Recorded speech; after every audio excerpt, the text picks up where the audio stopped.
Hey, everybody, the NBA offseason is here, and we're going to keep you covered here on the Gimme the Hot Sauce podcast. If you're watching on YouTube, you can see our guy Whispers is not here. Where is Whispers? Whispers is in Maryland, and What's he's having some crab cakes okay. out on the beach. He's drinking some Modelo. Well, you know he's drinking somewhere. Yeah. He's drinking somewhere. It's always happy hour whenever Tim's somewhere. Doesn't matter what time it is. But he's probably red and looking like Larry the Lobster.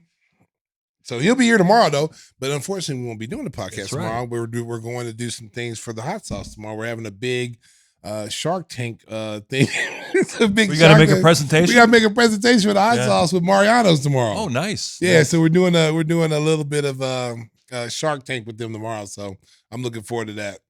Yeah, just don't let Whispers talk too much. I told him to listen. Coffee's for closers, baby. Let me close the show. Okay, you just sit back and just nod your head, right. and I'll handle the rest. Well, there's been a lot going on for the Chicago Bulls over the last week or so. Let's do it chronologically. Last week, the big trade, Alex Caruso for Josh Giddey. What did you think about that?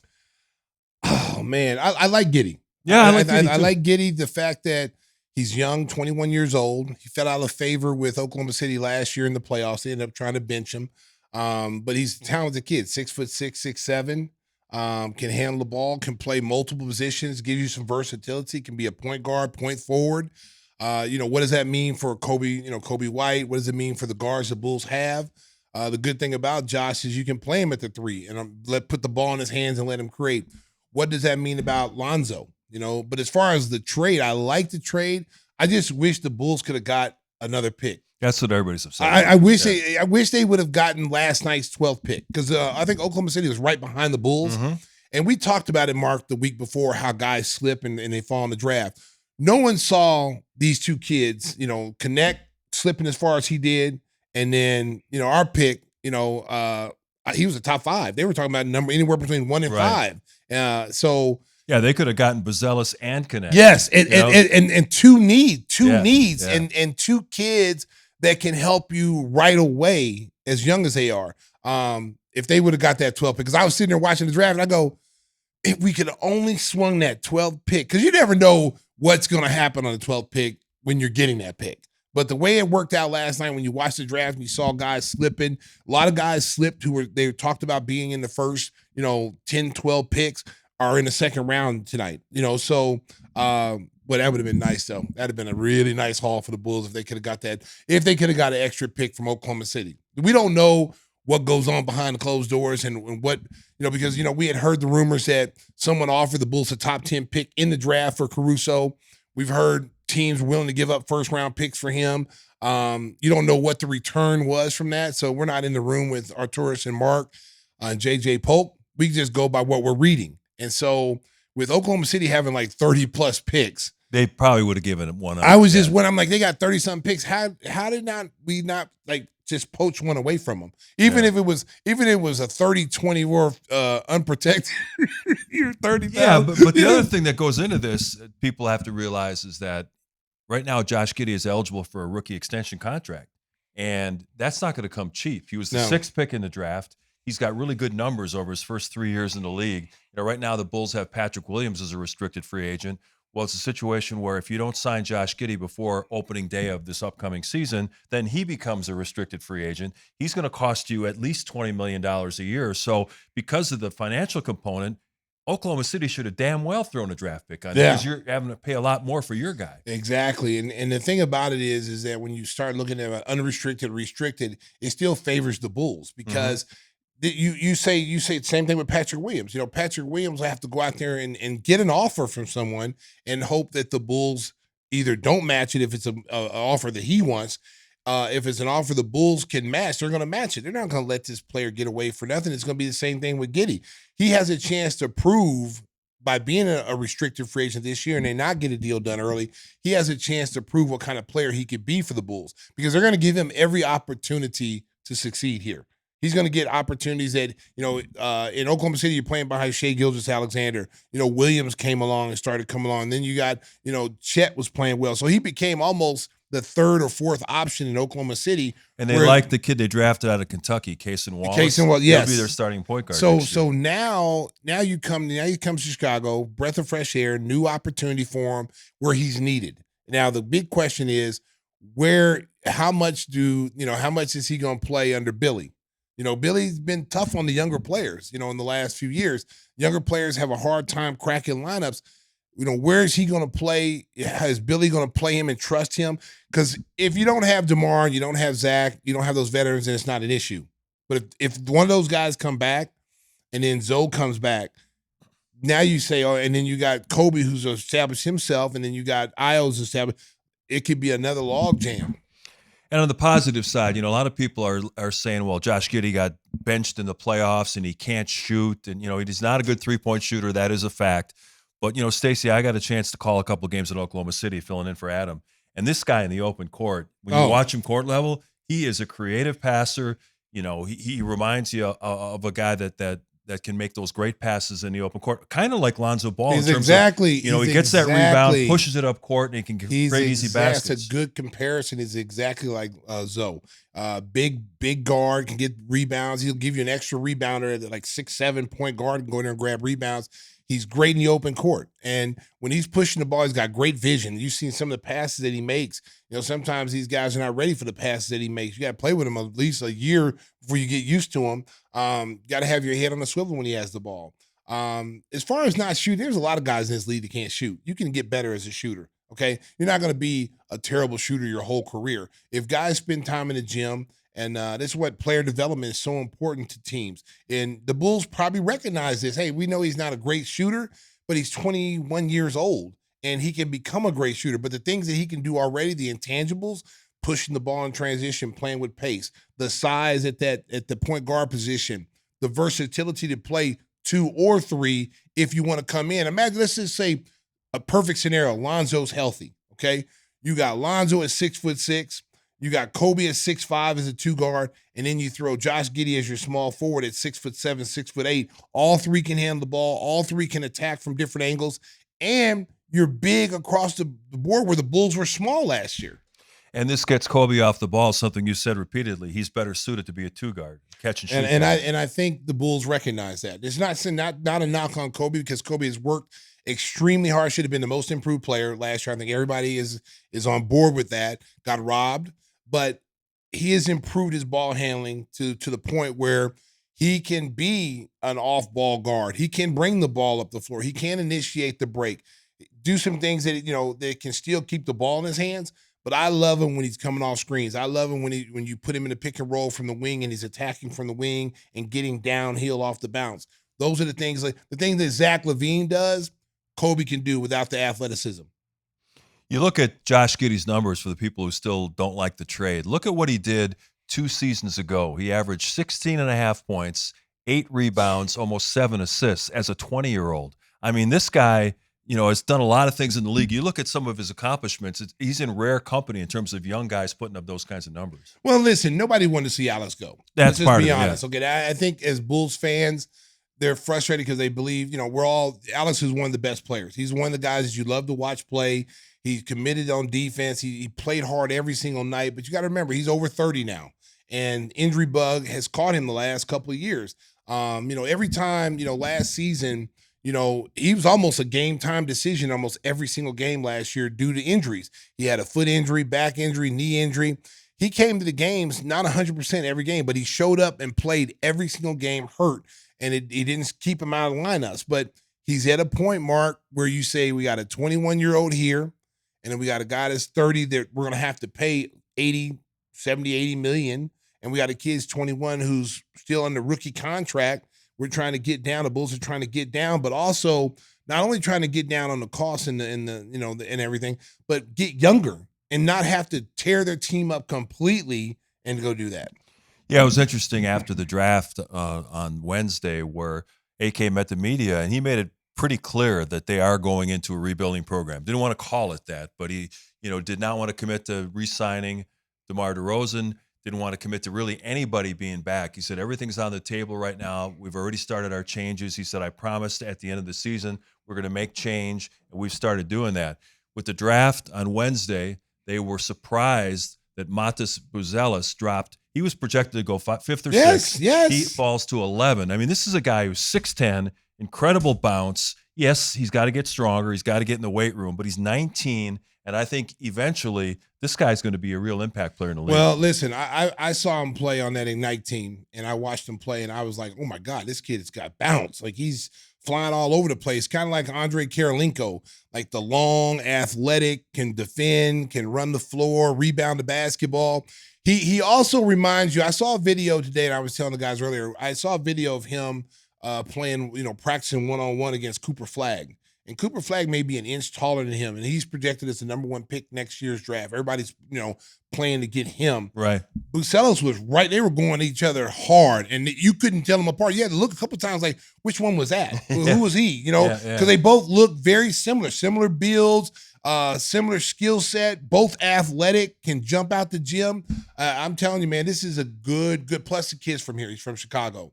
And this is there's something about being a kid from Chicago, being able to play for a team that you probably grew up rooting for. I think he'll come out and he'll play hard. And I think, listen, I want to see, if we're going to go young, I don't mind going young if we're getting these type of players. You got to make a decision with Zach and Demar, Vucevic too. You got to make a decision with those guys. If you want to go young, go full board, because everybody in our division is getting young except for Milwaukee. Okay, Indiana's got a young team. They got a young core. They got a couple all-star players, but their core is young. Detroit, still young. Look at Orlando, outside of our division. Orlando's the next team, the Oklahoma City of the East, I think. They're going to be the Oklahoma City team of the East next year. They're right there. Cleveland's young. Cleveland's still young. So there's a lot of teams that are starting to say, hey, look, you know what? We're going to take our lumps. Next year's not a bad year to play for the lottery. I mean, hey, you get that top 5 pick. Yeah. And I don't think we owe it to anybody. Well, the Bulls pick for next year will go to San Antonio. Oh, Lord. If it's not in the top 10. If it's protected, it's ours. If it falls in the top 10, the Bulls keep it. Okay. Well, we need to fall 10. That's kind Roll of them dice, baby. I think Roll that's them dice. kind of where we're looking at. Hey, I'm telling you right now, because next year is where you want to be. If we can show our list of the top 10 picks for next season, these are the guys that everybody's after, Mark. These are the guys they're talking about. It's going to be Flag at the top. There. We got Ron Harper's sons in there. There's an opportunity. There's Cooper Flagg. This is the kid. Is at Duke this year, so you get a chance to watch him play. Duke's got a couple of kids that are going to be in the top 10, but this is the guy everybody's talking about. Ace Bailey is another one from Rutgers. Both him and Ron Harper's son are playing on Rutgers. They're two guys are going to be in the top 10. And that's Nolan Trier right there. He's from France. I'm going to tell you, France has got some studs. That Olympic. I'm telling you, their Olympic team is going to be interesting. Yeah. They may not win. And it's in Paris. But I'm telling you, they may not win, but they are stacked for the future as many of the athletes they're bringing up. They're going to get some calls in the Olympics playing in Paris. And there's Dylan Harper, the great Ron Harper's son that played for the Bulls. His son is there. And then this kid right here, Malak, this kid is, I watched him on the video the other day. Yeah. He's a beast. Yeah, so everybody's excited about this 2025 draft, and that's why a lot of teams are making moves to try to get as many picks as they can. Brooklyn might have 4 picks in next year's draft with the trade they made, trading Mikal Bridges to the Knicks and Tom Thibodeau. They got 5 first-round picks back. Listen, the Knicks. They're all in, baby. Listen, it's Villanova now. It's Villanova, the Villanova the Knicks. Nova Knicks, yeah. The only thing they're missing is Jay Wright. If they can figure a way to get Jay Wright on the sideline, I'm telling you right now. No, I don't think Archie's done, man. But look at this. The Knicks are listen. They didn't give up. They didn't have to give up Julius Randle. And who's coming? He still might get traded. He still may get traded, but unless they gave up a lot of picks to get Mikal Bridges. Now the problem with this team here that I see is Mikal Bridges now has tasted what being the main guy is. Yeah. Okay. No, he's not. Now he's not. Now you're back to where you were when you were at Villanova, when Phoenix. You had Josh Hart and all these. Yeah. Oh Lord, somebody's trying to call me. Oh Lord, turn it off. Urgent. America. The King America. phone. Oh Lord, they're trying to get me, baby. I'm sorry, America. There's an emergency call right there. But so he's used to being the number 1 guy now. He's had a chance to be the number 1 guy in Brooklyn. And now you're on there with Jalen Brunson, who's clearly the number 1 guy in New York. DiVincenzo. There's so many different pieces there. They've got almost too much talent. And then you might lose Hartenstein because they're not going to be able to pay him. Now you just signed OG. They're hard capped. You just gave OG his money. Yeah. $212 million. They probably won't be able to keep him. And that's somebody that's going to be out there in the open market, baby. We might need to go after him. We got no cap space though. damn it. We got to make some space. We got to get rid of some people. Well, if they trade Zach Lavine to a team that's got cap space, you might be able to create some room. That's, I think, what they're looking at. And you know what's really crazy is the fact that there is no market for Zach Lavine. I just don't understand that. Like, how is there not a market for a guy that can get you 25 or more a night, former all-star player? I just don't understand that, how there's no market for him. Well, it's two things. It's the contract and it's the injury history. But you know what, though, Mark? Look how many other people have contracts like that. Yeah. And he's, in my opinion, he's better than some of those guys. It's always like people are like just trying to pick at things that Zach can't do or is not good at, and they're saying he got overpaid. He didn't get overpaid for the time when that contract came out. That's exactly where he needed to be. Now, the injury, I think, is a big part of it. So if you're the Bulls, you don't want to just give him away. You don't want to just say, okay, take Zach and we'll take back whatever you want to give us, because right now, what they're doing is they're setting it up pretty nicely with the returns they're getting back for these guys. Giddey was a start. We started with Giddey. That's a very good return back. I wish they would have had a first round pick, but hey, I don't know what the discussions were inside, but I would love to see that. And then the draft pick we got last night, and I'm sure there's going to be some free agents that slipped through this draft that the Bulls that were probably high on their draft board that they're going to be able to bring in as free agents. Speaking of the draft, did you hear the bullshit that went on during the second round? Bob Myers, the former GM for the Golden State Warriors, is now a broadcaster with ESPN, and he dumped the news from what happened with Bronny James, that apparently the agent told every other team in the NBA, Rich Paul, that if you draft Bronny James in the second round, he ain't playing for you. He's going to go play in Australia. So that he'd be there for the Lakers at 55. Wow. So basically he ran off every team in the league, because some team would have taken him. Dallas was talking about taking him. But he said, don't bother drafting him because he's going to Australia if you draft him. I mean, that's a bunch of bullshit. Well, then that's what the NBA needs to come in and say, put a restriction on that.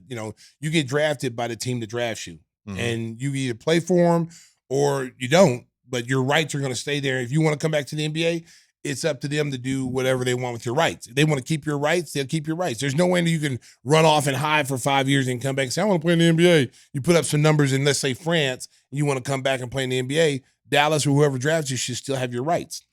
And the Lakers lucked into one of the most experienced guys in the draft in Dalton Knecht, arguably the best shooter in this draft. They got him at 17. People were scared off by his age. I think he's going to turn 24 before it started next season. They need to stop that. I know, it happens all the time. If the guy was 40, I can see your point, okay? He's 23, 24 years old, and he's the best shooter in the draft. Why are you worrying about if he's too old or not? I would rather have a kid. If I'm a general manager, listen, I would rather have a kid that's established, a 23, 24-year-old that's established, has played in some big games, showed you that he can have that workload, a proven scorer, a proven shooter. You know how hard it is to get great shooters? And you're worried about if the kid's 24, he's 24 years old? Come on, man. They need to stop that. Tim Duncan stayed 4 years, and he's a Hall of Fame player. There's been plenty of guys in this league that went to school 3 or 4 years and came out as 23, 24-year-olds, and you didn't hold against them, and most of those guys are Hall of Famers. You think his dad and Rich Paul will let him play any G League games, or are they going to just say no? No, he just Bronny James? with the Lakers, yeah. Oh, Bronny James is starting. Bronny James is starting right now. America, you heard it to me. He may not start right away, but before it's all said and done, D'Angelo Russell, you go sit down. D'Angelo Russell, AK, what's his name? Dave Vincent, Vincent, all them dudes. Austin Reeves. Austin Reeves. Then move Austin Reeves to the small forward. Yeah. Bronny James, before it's all over, he's going to be on the floor with his daddy, and they're going to be playing together. Now, America, nepotism, I know y'all want to yell that word, okay? But let's be real. If you had a chance to bring your son or your daughter to come to your company or come play a sport with you, you know damn well you would. Well, yeah, there's no question. Yeah. If you can help your kid, you're going to do it. Yeah, you're going to do it. Yeah. So we can't just beat up LeBron James. He's only doing what he's able to do. I just didn't like the agent going out and I didn't like that either. I didn't like that either. And the other thing I didn't like is not only the agent, but I just didn't like how they just positioned that this is how it was going to work out. You went to you put the pressure on the Lakers by LeBron not signing the contract and then going out flirting around with Phoenix. He's showing up at certain people's games. Yeah. Okay. So he basically held a gun to the Lakers' head and be like, okay, I'm not going to sign a contract unless you guarantee me that you're going to draft Bronny. Yeah. And I didn't like that, but I feel bad for Bronny James. The pressure that kid has on him, what he's going to hear, what he's going to face when he's the visiting team, and what people are going to say to him and talk radio and all the things he's probably got a tough skin, growing up LeBron's son. But that's some pressure you don't want to see a kid who's 19 years old have to face. This kid just wants to play basketball. Had he stayed in school, Mark, say 3 years, 4 years, I believe the kid is a first round pick. I believe he's an NBA player. I believe he's an NBA player now, but it's just not ready. How about Bob Myers, though, dropping a dime on him, though? I mean, usually you don't see that on network TV. He beat Shams and he beat Woj on it. He might be trying to get in that role now, the Bob Myers role, because he's a GM. He got connections even more than those guys do. Yeah. For him to drop that bomb on TV, Bob, I know what you're doing. You said the hell with Shams and Woj, the Woj bomb. It's a Bob Myers. It's a Bob Myers. And he was bomb. tired of listening to Stephen A. Smith talk for 3 hours last night. So boy, he had to get his. They've added Tim Legler finally. Yeah, I'm glad to see that because Tim Legler is a very good analyst. He knows the game. I'm glad to see that they've added him in the role now. They lose J.J. Reddick. Who did you see J.J. Reddick at his press conference? Yeah. Basically, they said, when did you and LeBron talk about this job or whatever? Oh, yeah. Flat out lied. So he goes, well, we really didn't talk about the job until till Thursday. And somebody went, in the background, I was like, and I had to play it like 3 times. Like, did somebody like ad-lib that in? Hell no. They was like, hell no. It was hilarious, dude. But he lied. He flat out lied, dude. He flat out lied. Hey, we're going to talk a lot more about what the Bulls have planned for this summer with the dean of the Chicago media covering the Bulls, Casey Johnson, will join us next on the Give Me the Hot Sauce podcast. But first, I want to talk about our good friend Jeff Vukovic. When it comes to being treated like royalty, make sure you contact our buddy, Jeff Vukovic. He'll take care of all your insurance needs, auto, home, and business. You can reach him at jeffvuk.com, jeffvuk.com. The phone number 847-825-4783. And tell him his buddies at Give Me the Hot Sauce sent you over. You got the best jingle in the business. Nationwide is on your side. A off-season draft edition of the jingle, and Casey Johnson's heard that many times. We'll ask him what he thought of that performance and a whole lot more next when Give Me the Hot Sauce rolls on. The Give Me the Hot Sauce podcast rolls on, a special draft Bulls off-season edition, and we've got the best guest possible. Casey Johnson from NBC Sports Chicago, the dean of Bulls beat writers, is kind enough to join us. If you're watching on YouTube, he's showing the colors, the former sharpshooter at Beloit College. How about that? How about that? Did you play in a golf outing? Is that where you got that shirt or what? I did not. I was wearing a ratty T-shirt and threw this on last minute to dress up for you guys. Very nice. Hey, we appreciate it. What's your fondest memory of playing at Beloit College? Oh, but for my coach. He's a second father to me. He's still living. He's 97. Wow. He was at the school for 40 years, so he spanned multiple generations and served as a connecting piece for multiple generations of players and just had just very amazing demeanor, kind of a legend in Division III ranks. So Bill Napton, second father to me, and we're lucky to still have him on this earth. So what's the scouting report on Casey Johnson? All Stacey would love it. All D, all threes, no D. You'd fit into this league right now. Hey, let's talk about the Bulls off season. We've been following your coverage on NBCSportsChicago.com and all the stuff you've been doing for the shows. And I found it really interesting that there was a shift in philosophy. We heard it at the end of the year where AK said there's going to be changes. This group didn't work. But then he kind of doubled down on it last night after the draft where he wouldn't commit to bringing back DeMar DeRozan, wouldn't commit really to anything, saying that everything's on the table. I think if you read between the lines, it's going to be a very eventful summer, don't you think?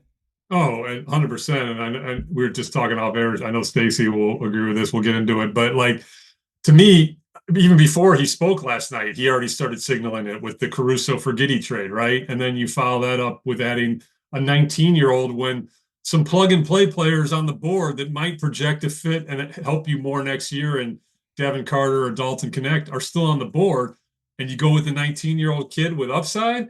Okay, so there's actions, and then the words came, and by far, the biggest headline of last night was the complete non-committal to re-signing Demar, because that is a massive sea change from where this organization has been for years. And even as back to mid-April, when he said this group hasn't worked and we need to make changes, he still said, absolutely, we want to re-sign Demar. Then you add onto that all the reporting, including some from myself. I at this point, I'll be shocked if DeMar DeRozan is back, and that's a big change from where we were just a couple months ago. You know, you see how important that Alex Caruso was to this team the last few years, and you know, Casey, you hear all these reports because you don't know what's true and what's not true, but you hear all these reports that teams offered first round picks for him last year at the trade deadline. Everybody wanted him. They go out and they make the move with Giddey, which I like because he's a young kid, guy can play multiple positions, talented kid. Why is it that they weren't able to finagle a first round pick out of Oklahoma City, who has like 35 under, in a vault somewhere, that the Bulls were not able to finagle a first round pick for Alex as well as getting Giddey? Yeah, I mean, obviously, I think ideally there'd be two things to the trade you'd like to make it better. One would be getting some draft capital, and the other would be getting a player that you have a little bit more cost control on, in the sense that Giddey's contract clock has already started. You don't necessarily have to extend them before the season, but if you don't, you're playing the restricted free agency game immediately with at that time, he'll be a 22-year-old prospect. So those are two quibbles. I'll just say this, I know that has drawn a lot of attention and the Bulls have taken a lot of heat from this. In this situation, what I like to do is I like to talk to other teams. And, I talked to probably 5 teams, and one or two of those teams were kind of on that same mindset. But I had 3 executives from other teams say to me, Giddey is 9 years younger and started 80 games for the number 1 seed in the West. What are people up in arms about this for? This is a fair trade. And that's how Arturis termed it last night too, a fair trade. And look, Caruso we've seen it for 3 years. He's as good of a defensive player as there in this league. He'll give you everything he has. He needs to be on a winner, and he wasn't going to be on a winner here. So you have to sometimes sacrifice that to kind of change direction and get a dynamic young player with potential like Giddey. So I'm a little bit less up in arms about that. I mean, ideally, yes, it'd be great if they got another pick because of how much the draft capital the Thunder have. But to me, the player itself is a nice addition. It fits with what the Bulls are going to try to do next season. Well, looking where the roster stands right now, you have to assume that Josh Giddey's your starting point guard and Coby White slides over to the 2. We don't know what's going to happen with DeMar DeRozan, but the guy that is left in the corner there is Zach Lavine. And obviously you don't want to trade him for pennies on the dollar, but he really doesn't fit with this group. I know that you've written about the fact that, he's a career 38% three-point shooter. Maybe he'd fit with Giddey, but there's a lot of water that's gone over the side of that boat. I don't know how you can bail all that water and bring him back. Is it a question of trying to rehabilitate his trade value? You think that they can come to a meeting of the minds and then bring him to training camp? Well, I'll just say this. I mean, trading him remains the main offseason priority. So let's start with that premise, okay? But what caught a little bit of fire this week was when I said on one of our podcasts at NBC Sports Chicago is there is a scenario in which he's back, and really that scenario is just that you can't find a trade partner for him, which is well documented that it's going to be hard to do that. I mean, the dude's got 3 years, $138 million left in that deal. He's coming off of his 3rd surgery. He is healthy now, that's a tough contract to trade. So that's the scenario in which he's back. I will also emphasize this. I've been saying this from the jump. You guys, I know, agree with this. It's a relationship that has felt like it's headed for divorce for a long time. It needs to end for both sides, really. And that's not saying anybody's at fault here. It's just a relationship that's run its course. So I will be surprised. The Bulls are very motivated to find him a new home. So ideally, that's what you want. If it doesn't, if you can't find a taker, I mean, on paper, he does fit with Giddey and how they want to play. But yes, serious relationship rehabilitation would need to take place for that to occur. Speaking of Andre Drummond, who's one of my favorite players, what is his situation going? He's an unrestricted free agent, right? Yep. So he can go anywhere, the highest bidder. What are the chances the Bulls looking to bring him back? I saw something the other day where they would love to have him back, but you just don't know. Yeah, I just don't think he fits with where they're trying to go. I mean, they're not going to come out last night and publicly say we're rebuilding. I mean, that's just not the way Arturas is going to do business, either publicly or really privately. And he kicked the can down the road by saying, let's see how we look after free agency. I get the sense that they will try to add, some respectable value signings to kind of help around the edges, but it really does look like this is headed for a youth movement, Stacey. And I think it's the right thing to do. Now, the problem is you're obviously doing that, even though Arturas downplayed a question about this, with the goal of maybe trying to keep that top 10 protected pick in the 2025 draft. The issue is there are so many teams in the East that are really not very good next year. And the East in general is not a very good conference. So it's going to be hard still, even if you do all the right things to keep that pick. But I think it's the right philosophy to at least try it. And I think that leads into what you were saying before. Play this kid, the 19-year-old. Yeah. Have Giddey run up and down the court. Coby and I'll throw him out there. See what you can. Patrick Williams, if he's back, play him. So I really think a youth movement is the way to go. We've known for a while the previous iteration of this roster had a ceiling. The ceiling's tapped out. Let's try something different at this point. We were talking about DeRozan earlier, and he could be an option for teams that don't get their top target in free agency. The Philadelphia 76ers have a ton of cap space, but reportedly they're most interested in trying to get Paul George to kind of go with Maxey and Embiid, giving him, a guard forward center triumvirate to go at the Celtics. The Clippers could be a team, if they lose George, looking to add some more scoring punch. And, of course, Demar has shown some interest in maybe wanting to go back to play in his hometown of Los Angeles. You think there could be something there with the Clippers if George decides to bolt? I think that's really the most likely destination if George goes elsewhere is, having DeMar and his representative try to find some kind of sign and trade situation and to get him home. That is somewhere where my radar is going to be pretty focused. Now, if George opts in and, delays his free agency for a year, you mentioned a team like Philadelphia, and I know everyone's saying, oh, they're out on Lavine. You guys know how free agency works. It's a game of musical chairs. What you're saying now, it's a fluid process. It might change in a week or two, and you might get desperate and say, you know what? That Zach LaVine guy doesn't look as bad. Maybe we should trade him into our cap space, or maybe they go after DeMar DeRozan. So, it's a fluid game. I don't know how many of those guys are going to be back on the Bulls, but I would probably the safe bet is at least one of Vooch and DeMar. I'm sorry, Zach and DeMar are gone, if not both. So this is going to be, as Stacey said, a very different looking team next season. Now, when you look at this team, you're going to have a totally different team, and the expectations are, this is going to be a youth movement. So what is Billy's role now? Because, you see these coaches, you see Monty Williams get fired with $65 million on his contract, and, organizations not afraid to pull the, plug on something. How does this affect Billy Donovan with this youth movement now? He's going from a veteran-laden team, a playoff caliber team, 3 all-star caliber players, to possibly having a completely different roster of a bunch of young kids, like he had in Oklahoma City before he brought Chris Paul over. Yeah, which allegedly was one of the reasons why he didn't, that partnership with Sam Presti ended. It was he didn't want to be part of a rebuild and a youth movement. Now, Billy has downplayed that a little bit. And I do think that relationship in Oklahoma City just kind of naturally run its course. The crazy part, as a quick aside, is that Oklahoma City went into a rebuild. They got out of that pretty quickly, guys. Yeah, they did. and they're loaded for the future. So the Bulls might just be entering one. What I would stress about Billy is this. He's got a great situation here. I mean, he's got a partnership with Arturas that is very, very solid, very, very respectful.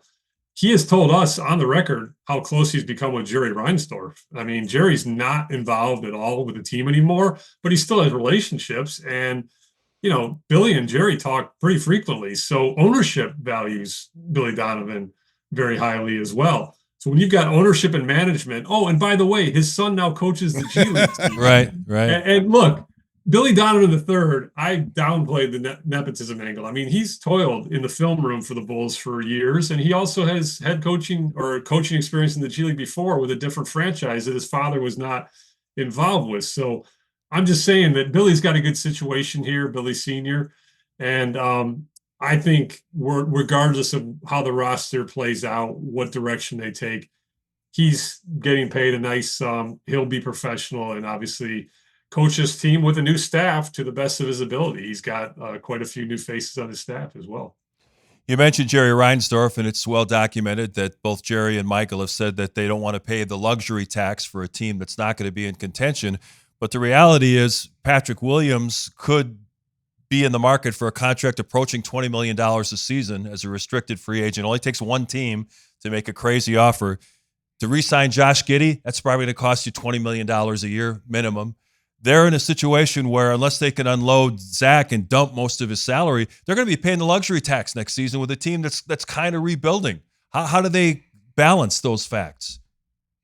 Well, I mean, if one or Zach, I haven't looked at the numbers recently, but if one or Zach or Demar are gone, I think they might be okay. And again, I'd have to look at that.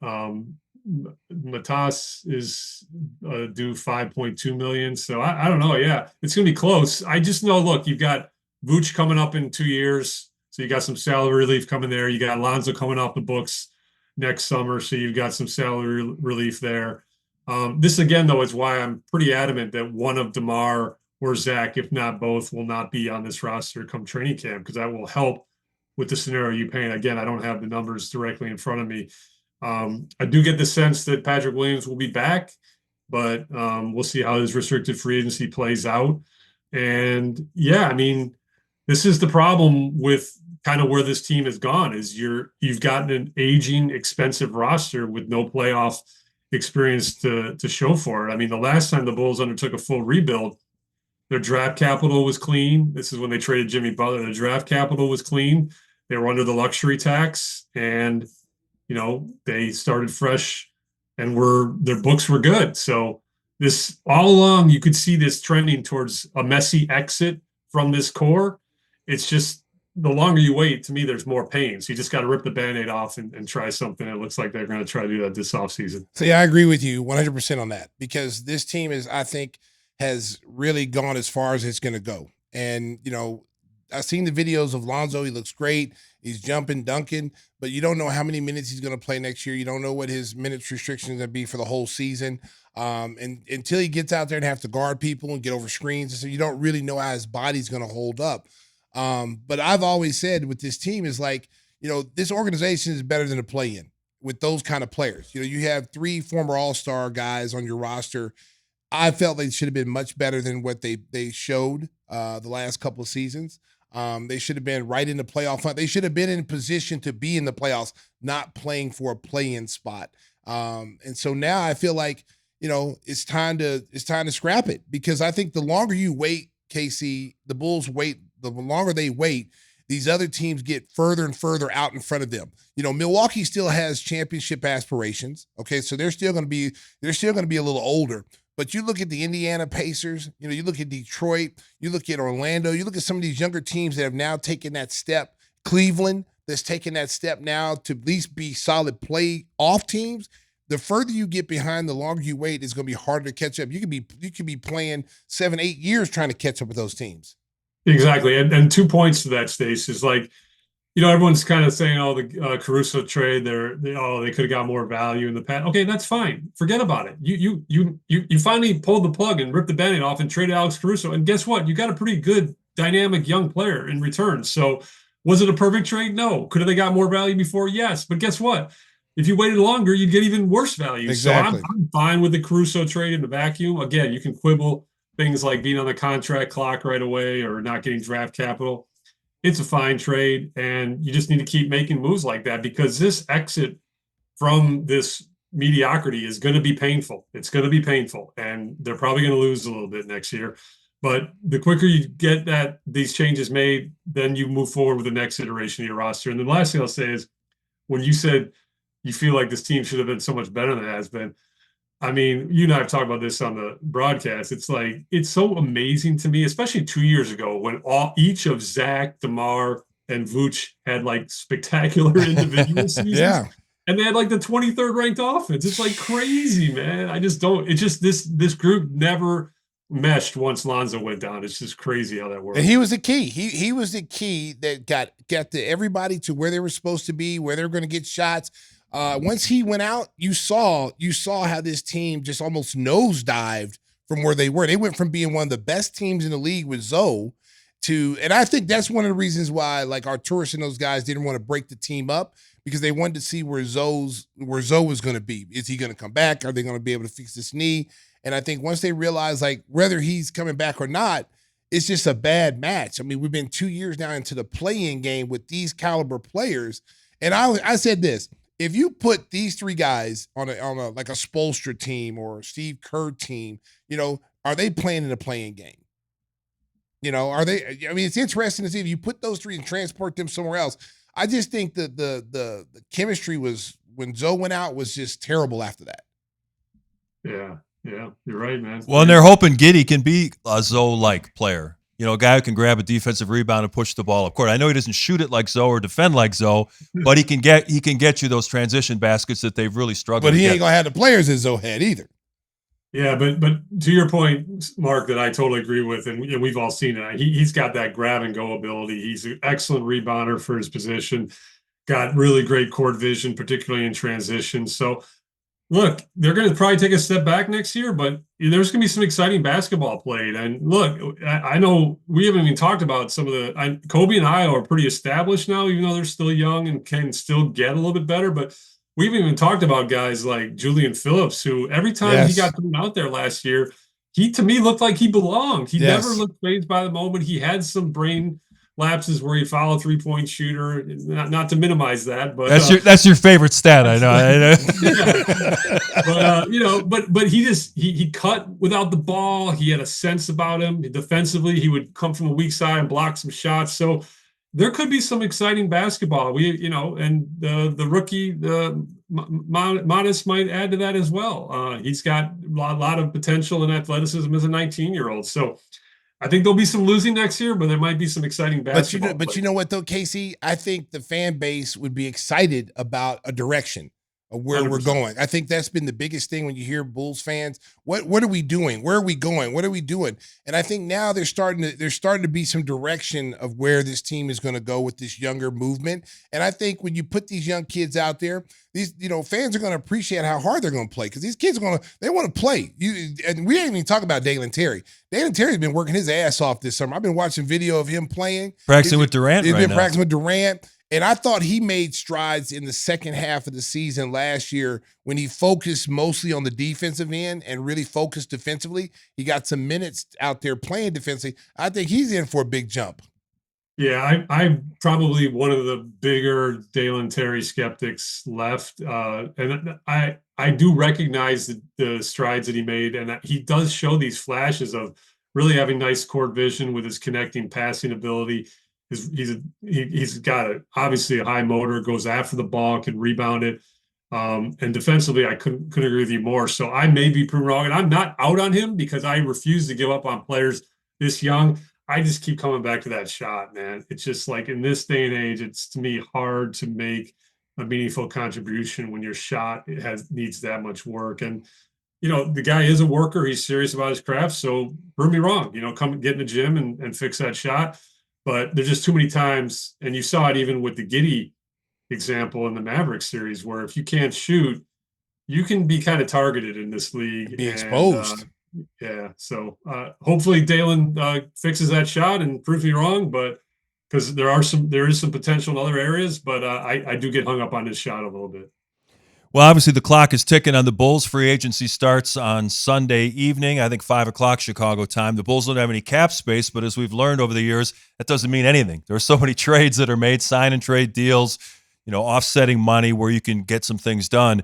AK was pretty definitive. He said a couple of times after the draft that, we'll know in a week or two where this group stands, and then we can talk about a direction. kind of putting himself on the clock in terms of getting some things done in the short term. I don't think this is going to drag on till August. I think they're going to try to do some things in the next couple of weeks. So if you could look into your crystal ball, what do you think the first thing that happens for the Bulls in terms of trying to reshape this roster more dramatically?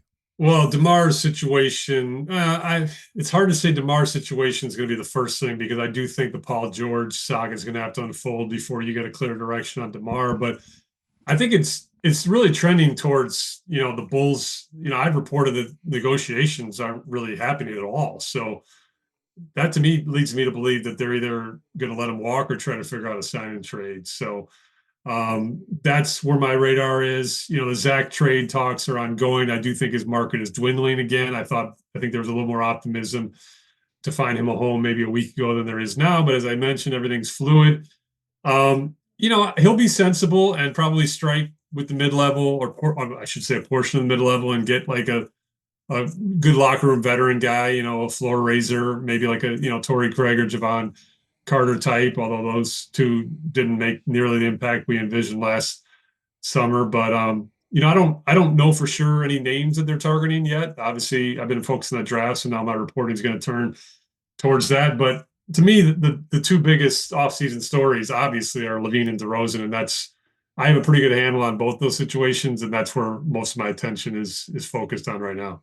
When you look at Zach, could they go back and revisit what they were going to do with Detroit at the trade deadline? Or I saw Sacramento has offered Harrison Barnes and Kevin Huerter for Zach.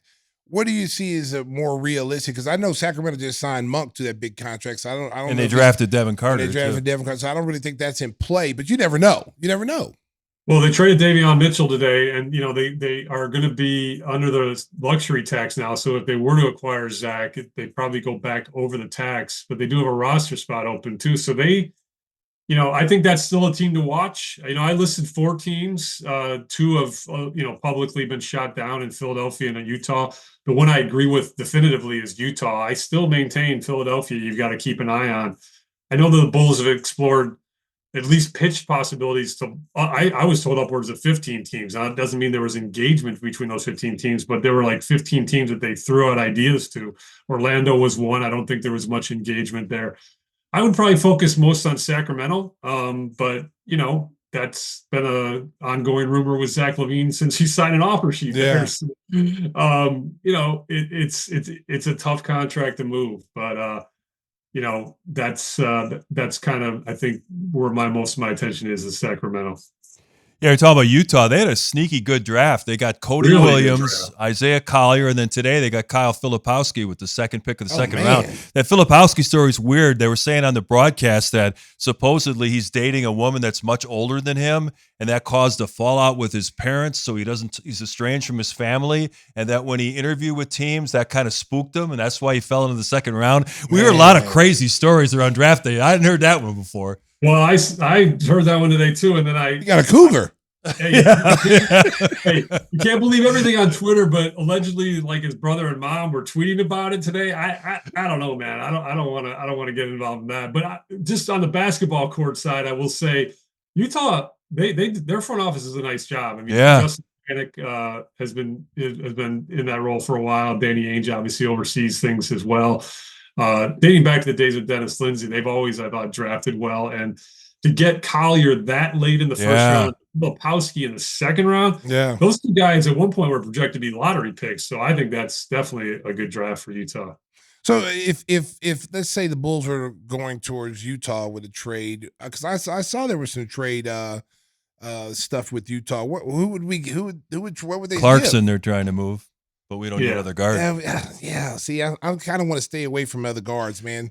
I like the way we're going now. Our guards are bigger. I just kind of we'll trade for Lowry straight up. Huh? Bring Lowry back. Man. It's too late. You're not getting Lowry back, man. I'm just kidding. We had our chance. We had him in our backyard. We left the gate open, baby. He walked right out. Oh, Lord, have mercy. Oh, no. And we're never going to see that first round pick from Portland. That is gone. That's going to be a second rounder in 2028. Hey, at least they got one. They don't have a second round pick till 2028. Wow. But Casey, I have to admit, I am excited with the direction, somewhat where we're going. Of course, I miss Demar and Zach. I really like calling those guys games. But in reality, at some point, you got to draw a line in the sand and saying, hey, look, we've hit the ceiling with these guys. This is as far as we're going to go. This is not a championship caliber team. And, you're paying all this money for these guys, and it's not, you're not getting the results back from that. So I like the direction we're going. I want to see these young kids play. I want to see us start developing younger players. I know you always do your calls spontaneously, but you got to start working on some alley-oops from Giddey to Phillips and Giddey to so, cool, man. I'm you know what? I'm looking forward to it. I'm seriously, because I like to see. It's kind of going back. I'm trying to think was what before we had a young team like this, and we had Luol Deng and Kirk Heinrich, and they were all there. It was a good draft in that 2 or 3 year span. Ben Gordon, and they had to, they took some lumps. But they were able to get off really quick and turn that around and become a playoff team.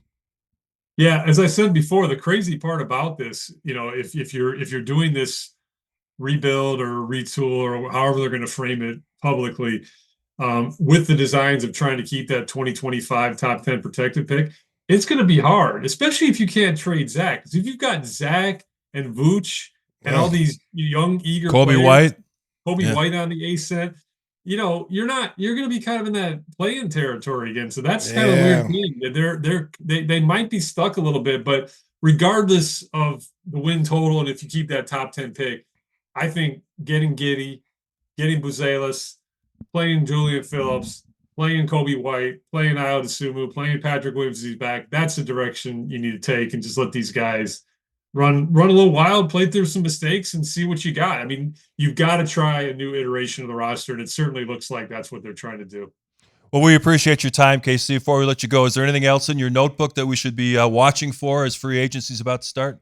No, as I mentioned, I'm mostly focused on the big stories now. We do have a Torrey Craig player option deadline coming up. I reminded AK when he refused to answer my question that it's in 2 days. So,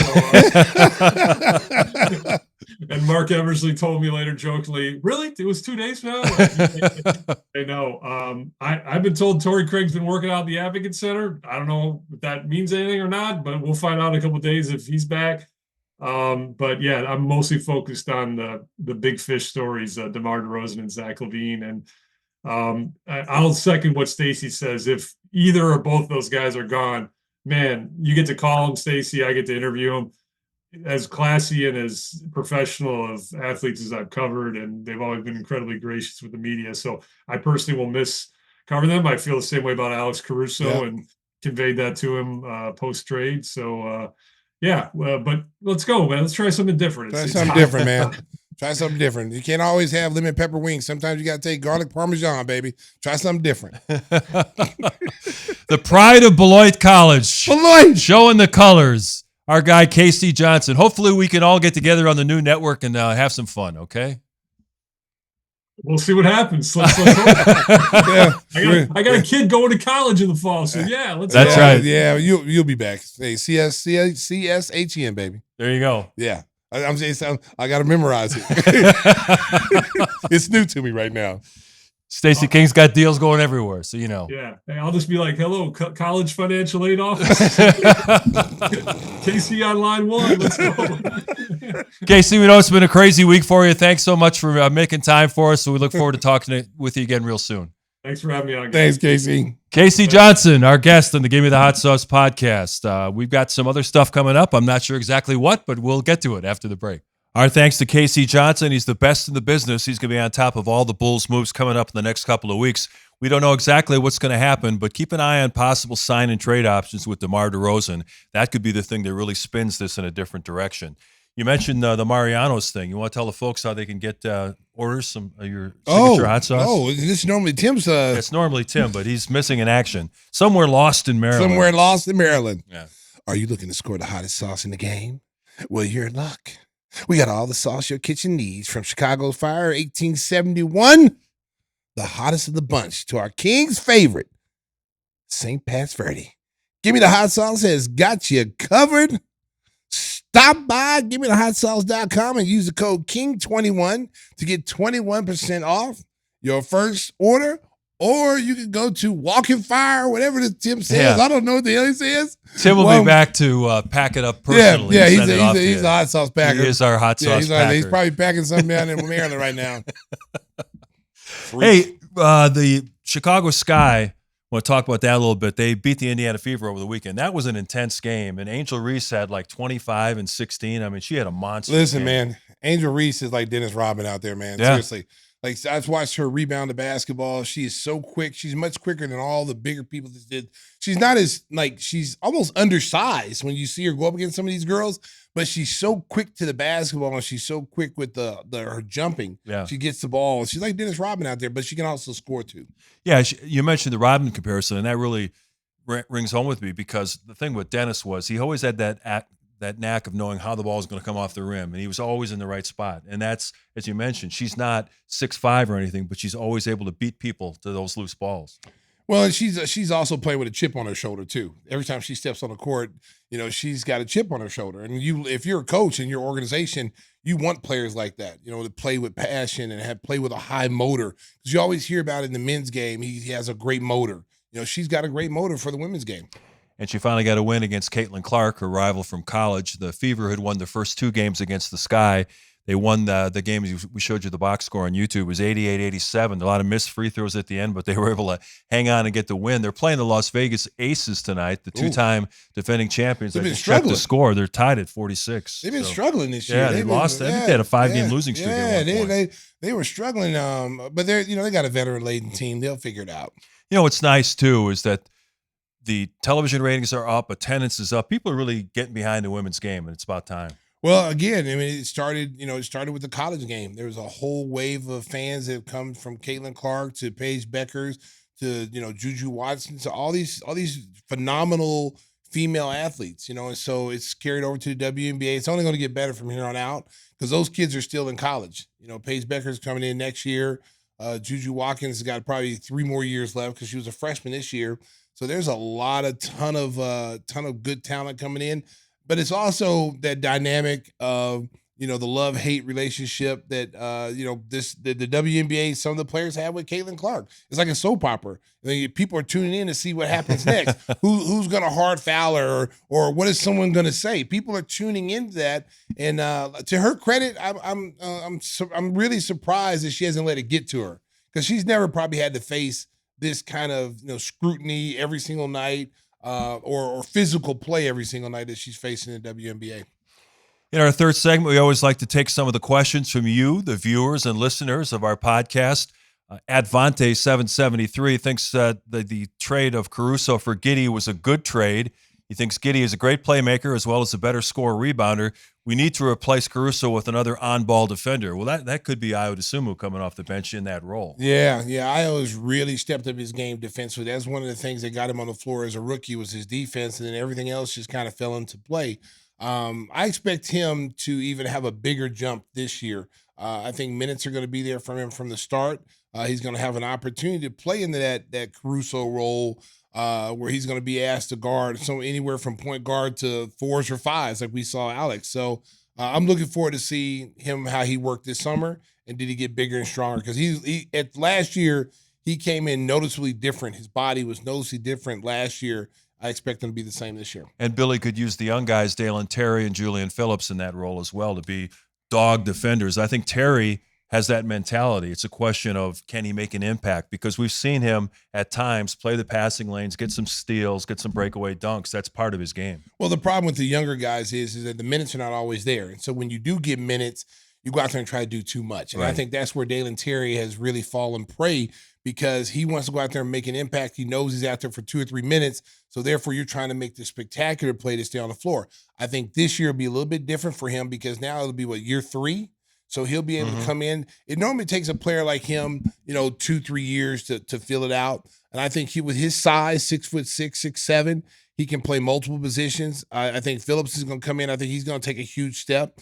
As KC was talking about, he looked like he belonged when he was in the game, and he put pressure on Pat Williams to play. You got a guy that plays the same position, and so it'll be interesting to see how he comes in year 2. Got a question from Meredith at Murdy W. She's really a big Alex Caruso fan. She feels that a rebuild is probably imminent. We should have gotten more for AC. We've talked about that. They could have gotten more if they moved him at last year's trade deadline, because then teams would have had 2 playoff runs with him. And when you get into the last year of a deal, the value is diminished. Well, and also he's over 30. He's on the wrong side of 30. And he's got a history of injuries. And it was just a matter of time, before, with the way he plays, you have to protect Alex from himself. There's been times last year. I don't know if that's possible. Exactly, because he plays hard. And he plays with a motor, and every single night you know what you're going to get out of him every single night on the defensive end. But what happens a lot of times, I think, that people don't know is that, Alex had a lot of injuries he was playing through last year that might have kept the regular guy out. Most nights he was a game time decision if he was going to play or not. So, when you get to be that closer, over 30 range, and then you got a chance to go grab a 21-year-old who's got a huge upside, who's already proven this league that he is he's a good player in this league as a 21. Of course, I would have loved to get another pick, because I think Oklahoma City had 30, 34, 35 picks. If we could have just kind of pried one away, like last night, 12, because last night would have been perfect. With the way the draft fell, you get Knecht at 12, and then you get Buzelis at 11. Yeah. Those are 2 really key pieces the Bulls could have got last night. But NBA, unfortunately, it's not NBA 2K like you see on the video game. You don't get everything you want. And I think the Bulls did good by getting, Giddey, because he could be the point guard of the future. And we should really talk about how Caruso is going to fit at OKC. I mean, this is a team that finished with the #1 record in the Western Conference last year. Very young team with a superstar in Shai Gilgeous-Alexander. You put Caruso into that closing lineup with Lou Dort and Jalen Williams and Chet Holmgren. That's a nice squad. Well, you can plug Alex into any position on that squad, and you're going to get an A1 defensive player. This year he should have been first team all defense, but the league decided to have all big men be on the first team, which was stupid. You should be playing by position, and he would have been a first team all defensive player 2 years in a row. So now you put him on that Oklahoma City team. I still think that team needs a big. If they can somehow go out and grab them a second-tier big to be able to take some pressure off of Chet Holmgren, maybe move him to his natural position, power forward, and then you got Caruso there defensively. Well, they're going to be scary. Maybe that's where Andre Drummond winds up. Maybe, because they wanted him at that. Supposedly, that's what there was one of the trade proposals. And Jordan Mahoney says he'd love to know what your starting 5 would be for the current Bulls roster. Well, then today that would include DeRozan and Zach and Patrick Williams. Without them, let's just go without them. I'm going young. All right. I'm going young. I'm going Giddey as my point. I'm going Coby as my 2. I'm going Patrick Williams as my 3. The four. Well, if we keep Vooch, Vooch will be your 5. It's either Buzelis or Buzelis. Well, it'll probably be. I'm going Buzelis. Yeah. I mean, I love Julian Phillips, but I'm going Buzelis just because of the 6'10" height. And the athleticism the kid brings. He blocks shots. He's a rim protector. I don't know. People haven't really seen this kid play. This kid was projected #1 in most polls, and in no less than 5. To get this kid at 11, that's why I said that earlier on the tweet. I said in 5 years he could be the best player in this draft. What's going to be interesting to watch is what the Atlanta Hawks do. So many rumors about Trae Young, DeJounte Murray, one or both being traded, and they took this kid from France, Zachary Reese, and maybe he'll turn out to be a great player, but I saw the tape on him.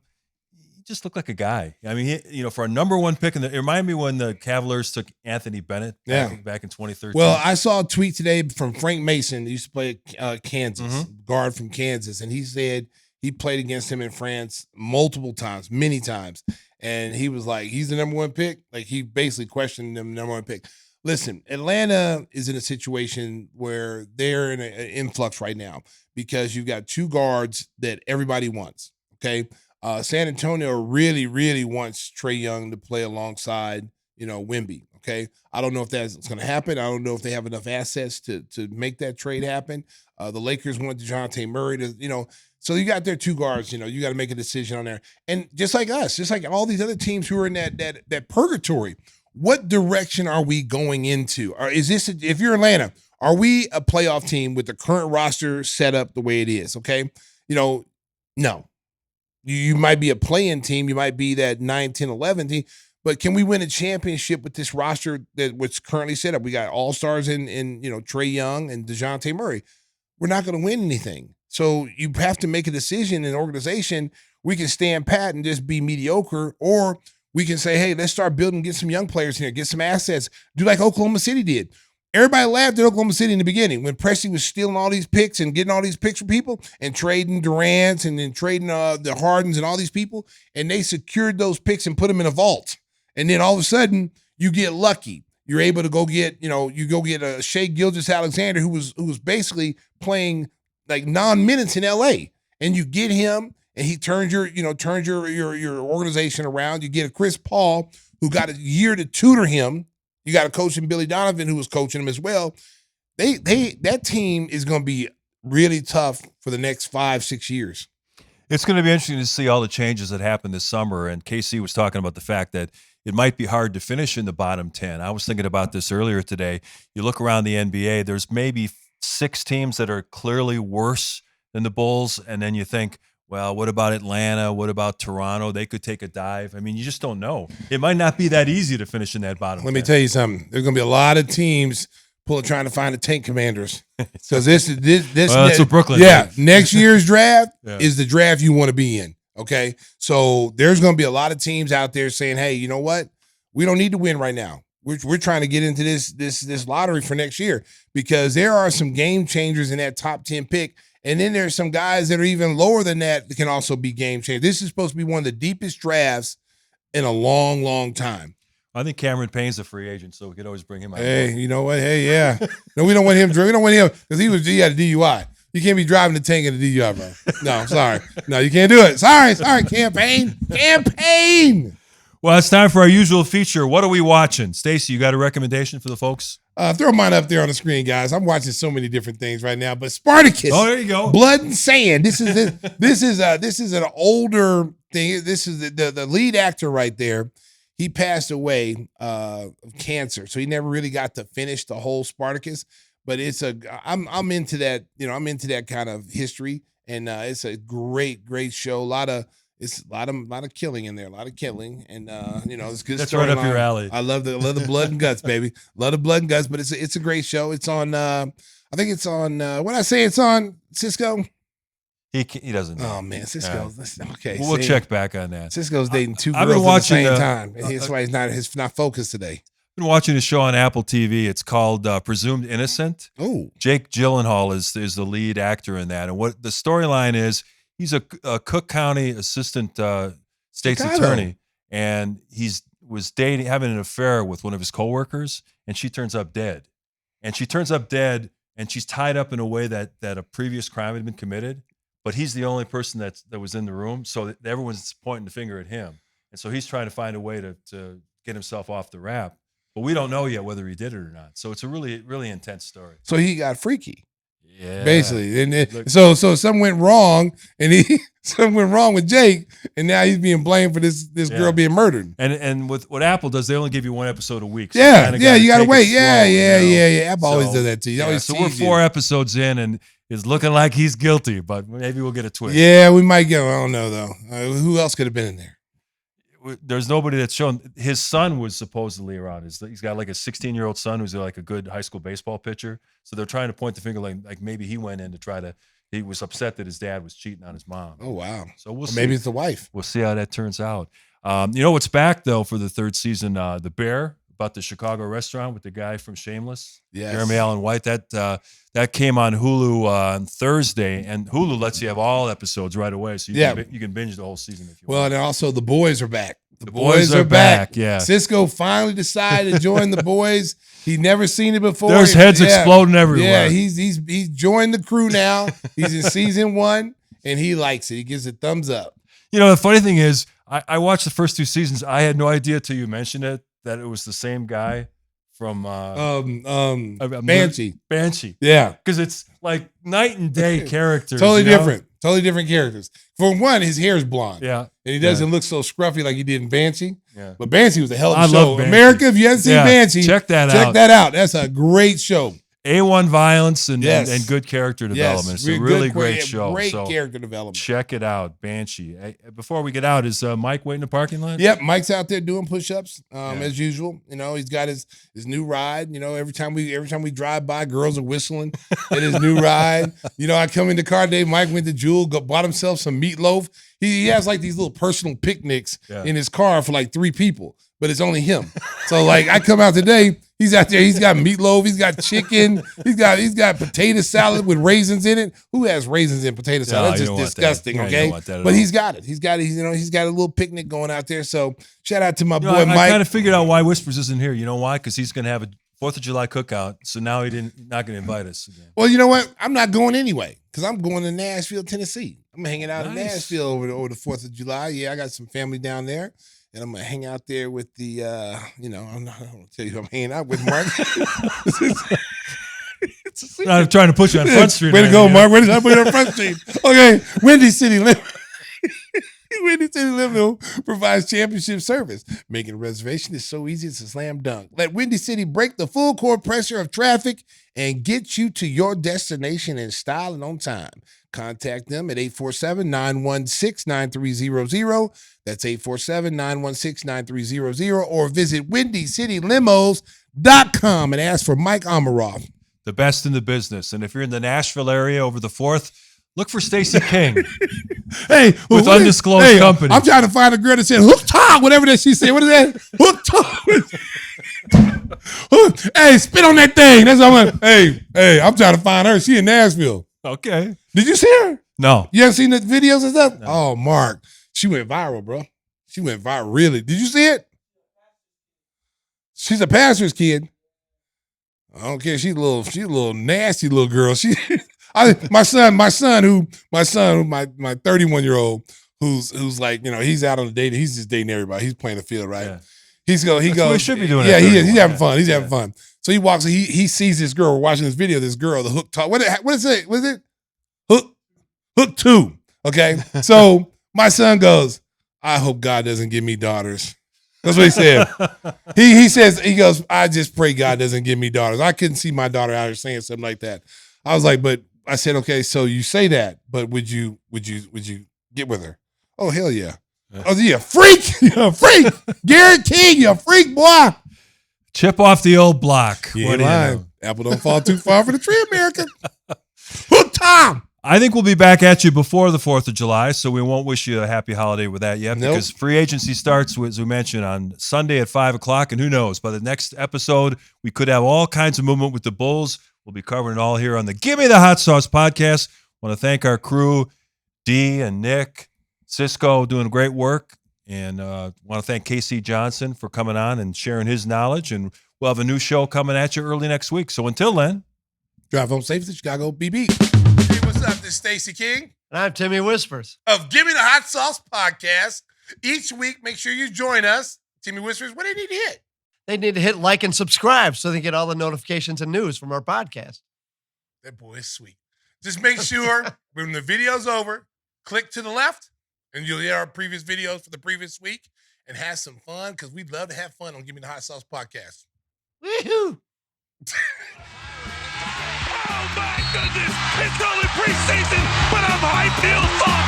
Jimmy G buckets gets buckets. Oh my goodness! Give me the hot sauce.